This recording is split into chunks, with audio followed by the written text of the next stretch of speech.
भारत और चाइना के बीच एक एग्रीमेंट साइन हो चुका है, जिसे आप हर जगह सुन रहे होंगे। भारत और चाइना 2020 की स्थिति पर वापस लौटने वाले हैं। ये लाइन हेडलाइंस में छाई हुई है। भारत के विदेश मंत्री एस जयशंकर ने खुद इसे कंफर्म किया है कि ब्रिक्स समिट 2024 से पहले दोनों देश line of actual control LAC पर डिसएंगेजमेंट करने जा रहे हैं। अब यहाँ सवाल उठता है कि यह सब अचानक क्यों हो रहा है। देखिए, चाइना का एग्रेशन पिछले कुछ सालों से बढ़ रहा था।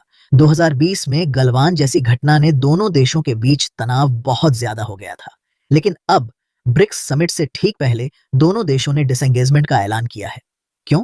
एक बड़ा कारण हो सकता है पश्चिमी देशों, खासकर कनाडा का लगातार भारत पर प्रेशर बनाना। जस्टिन ट्रूडो ने हाल ही में भारत के खिलाफ सैंक्शंस तक की धमकी दी थी। यह सिर्फ कनाडा की बात नहीं है, इसके पीछे फाइव आइज का भी इन्वॉल्वमेंट है। एक ग्रुप जिसमें यूएस, यूके, कनाडा, ऑस्ट्रेलिया और न्यूजीलैंड शामिल हैं।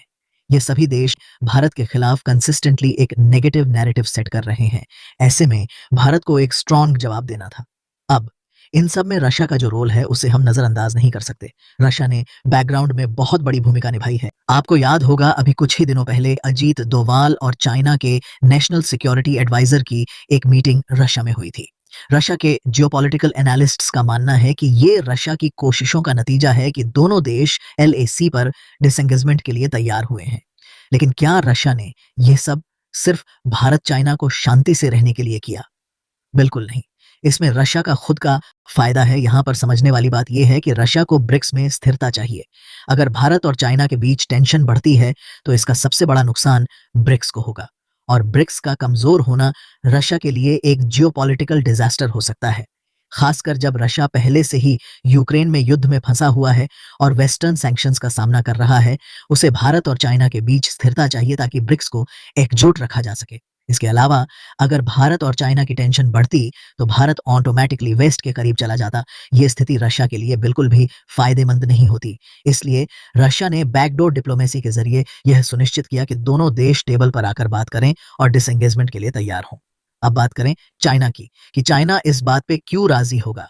चाइना का यहाँ पे क्या फायदा है? देखिए, चाइना के राष्ट्रपति शी जिनपिंग पिछले कुछ सालों से लगातार वॉर प्रेपरेशंस की बात कर रहे हैं। आपने देखा होगा कि शी जिनपिंग ने अपनी सेना को कई बार वार्निंग दी है कि युद्ध के लिए तैयार रहो। लेकिन फिर सवाल आता है, अगर चाइना इतनी जोर से वॉर की बात कर रहा है तो वो भारत के साथ बॉर्डर पर डिसएंगेजमेंट क्यों करना चाहता है? इसका जवाब है ताइवान। चाइना का मेन फोकस फिलहाल ताइवान है। वो जानता है कि भारत के साथ एक ओपन बॉर्डर कॉन्फ्लिक्ट उसे फिलहाल नुकसान पहुंचाएगा, क्योंकि उसकी असली लड़ाई तो ताइवान से है, और इसी बीच अमेरिका यूक्रेन और इजराइल में पहले से ही उलझा हुआ है। ऐसे में अगर ताइवान के साथ चाइना की कोई कॉन्फ्लिक्ट होती है तो अमेरिका के लिए एक और वॉर संभालना मुश्किल होगा। इसलिए चाइना फिलहाल भारत के साथ शांति बनाना चाहता है ताकि वो ताइवान पर पूरा फोकस कर सके।